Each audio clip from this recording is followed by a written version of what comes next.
Session में हम जानकारी लेने वाले हैं कि आपको यदि जावा सीखना है तो आपको कौन कौन चीज़ों की जानकारी होनी चाहिए।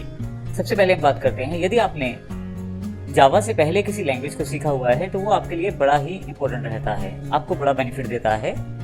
जैसे कि यदि आपने सी या C++ लैंग्वेज को सीखा हुआ है तो जावा सीखते हुए ये बड़ा आसान रहता है जावा के कॉन्सेप्ट्स को समझना।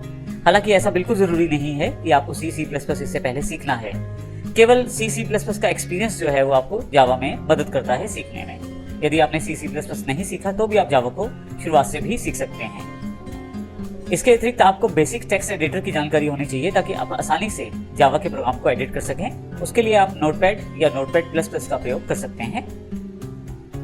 अगर आपको किसी कंपाइलिंग सॉफ्टवेयर की जानकारी है तो वो भी आपके लिए एक एज रहता है। इसके अतिरिक्त हमें इंटरनेट की थोड़ी सी नॉलेज जरूरी है ताकि हम आसानी से जावा कंपाइलर्स को या जावा डेवलपमेंट किट्स को अर्थात JTK को डाउनलोड कर पाएं। इसमें हर एक चीज़ की जानकारी हम जावा के इन्हीं टॉपिक्स में शामिल करने वाले हैं, जिनमें आपको उन सभी बेसिक कॉन्सेप्ट की जानकारी देंगे और सभी टेक्स्ट एडिटर्स की जानकारी देंगे जो आपको जावा सीखने के लिए चाहिए। अगले सेशन में हम जानकारी लेने वाले हैं जावा के इवोल्यूशन के बारे में। जावा किस प्रकार विकसित हुई इसकी जानकारी हम अगले सेशन में लेने वाले हैं। धन्यवाद।